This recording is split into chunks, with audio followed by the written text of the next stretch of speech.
在所有不同时代的美国人中，二战美国人是很独特的一代，他们有写不完的传奇。他们中有诸如成为美国总统的艾森豪威尔、肯尼迪和老布什，也有冲上欧洲战场的18、19岁的童子军等等。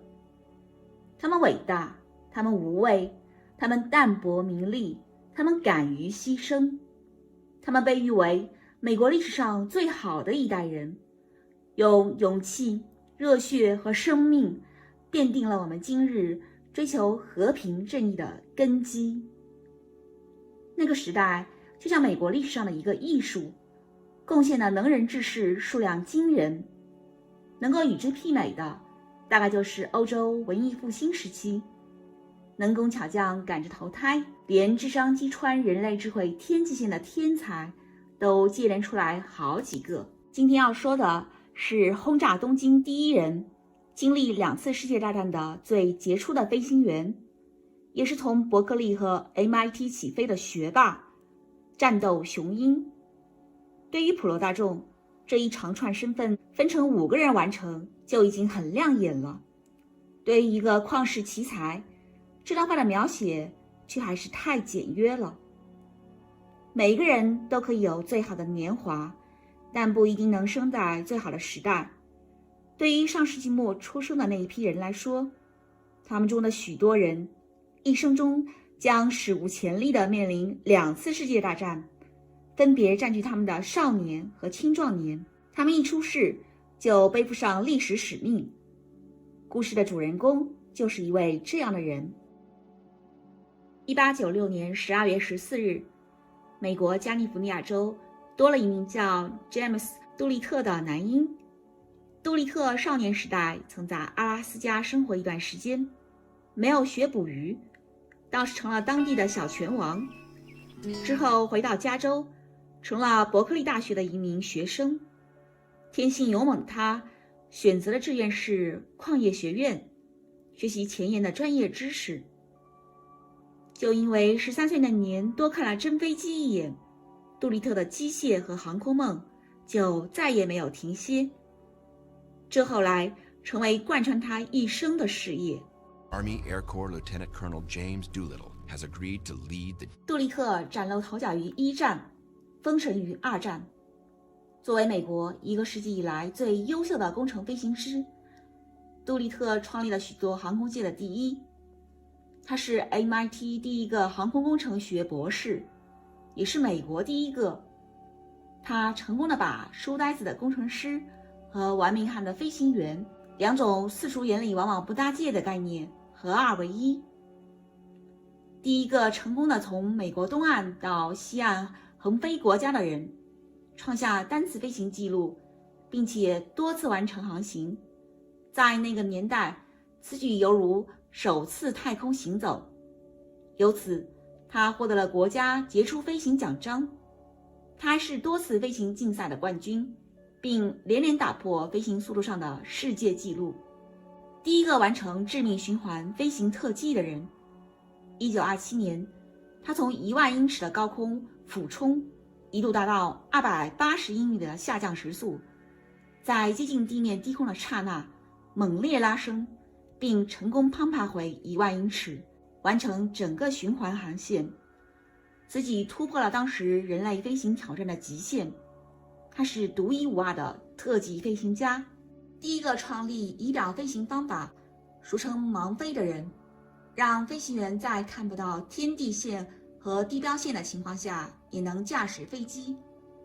在1928年以前，飞机上只有磁罗盘和转弯倾斜仪，飞行员开飞机跟我们一边看路一边开车有点类似，依靠眼睛观察山川河流等地标来判断方向和位置。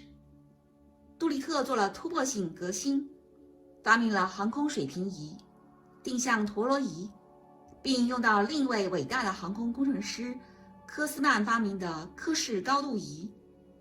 在外行看起来，这就是一些硬生生的仪器名字，但是在1929年9月30日，当杜利特成功实现世界上第一次依靠仪器而不是肉眼的盖罩仪表飞行后，这个平凡日子里的这次行动，却是航空界伟大的一步。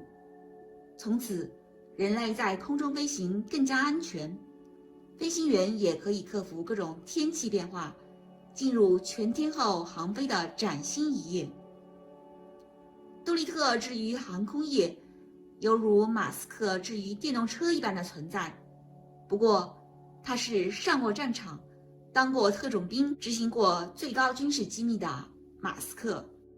4岁以前，杜立特已经成为军队里的空中雄鹰，但是命中注定他还要迎来一个新的巅峰，成为轰炸东京第一人。这相当于20世纪40年代的猎杀本拉登行动。实际上，美国空军直到1947年才成立，在此之前，它是陆军的空中支部。日本突袭珍珠港，惊醒了美国这头沉睡的巨人。4个月后，美国决定对东京进行空袭，主要目的是打击日本，提升国民士气。这也促成中美在二战中携手抗击法西斯的一段波澜壮阔的历史。杜立特当时已经升为中校，行动以他名字命名，杜立特突袭。美军出动了16架 B-25米切尔中型轰炸机，每个飞机有5名机组人员，由飞行员自愿报名。所有人都明白，这是一次可能有去无回的敢死队行动。杜立特带队的美国飞行小组从太平洋航母上起飞。B-25米切尔轰炸机以比利·米切尔上校命名，他被视为美国空军之父，但由于他激烈争议的个性，被降职为准将，后来被军事法庭开除军队。米切尔轰炸机不是为从航空母舰上起飞而设计的，因此必须去掉任何额外的重量，甚至包括无线电设备。任务异常凶险，偷袭计划甚至被日军军舰察觉。杜立特决定提前行动，但这造成原定计划打乱，几乎没有足够的燃料前往东京。于是临时决定采取丢弃飞机、飞行员跳伞逃生的方式，这让整个突袭成为一场向死而生的行动。除了燃料不足，而且那是个没有全球导航定位系统 GPS 的上世纪40年代，他们跳伞的时候对于方位全凭猜测，幸运的能到与美军合作的当时的中国，但也有掉进海里甚至被日军活捉的人。除了1架飞机降落到前苏联，其余15架飞机全部坠毁。那是当年美军中最优秀的一批人，最后3人在跳伞中牺牲，77人跳伞成功，其中有8人落入日军占领区，有的被俘虏杀害，甚至有的惨遭活体解剖。当年的行动打击了东京的军事基地，给了日本震慑，让他们意识到对空袭没有万无一失的防御能力，但也直接刺激了日本针对美军发动中途岛战役，结果却是加速了军国主义的末路狂奔。而中国人民为营救美军，当年付出了极为惨烈的代价。之后，日军疯狂报复，屠杀了中国平民25万余人和7万士兵。弱国民众性命犹如草芥，参与特别行动的军人们最大砝码不是必胜的把握，只是不怕牺牲的勇气。生与死是赌概率。杜立特重视旷世奇才，也选择身先士卒，这是军人的价值。经过九死一生，杜立特成功完成了任务，辗转回到美国。鲜花铺满前进的路。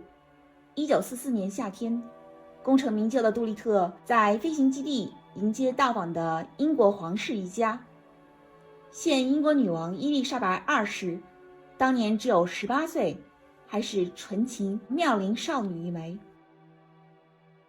杜立特的时代是个战争渐渐步入科技全面开花的历史阶段，军人已经不再只是通过武力一条筛选途径，同样需要机智灵活的大脑和丰富的专业知识挂帅。